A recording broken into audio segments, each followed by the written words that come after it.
લોહી લેવા આવીએ, તમારા તાવનું પૂછવા આવીએ. હવે આજુ એક માટે બીજો કારણ છે આવ્યો કે તમાકુ. હવે તમાકુ શું ડોકલો?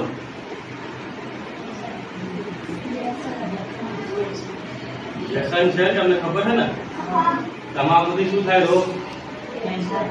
કેન્સર થાય. પછી બીજું ટીબી થાય. પછી હાર્ટ એટેક આવે ને?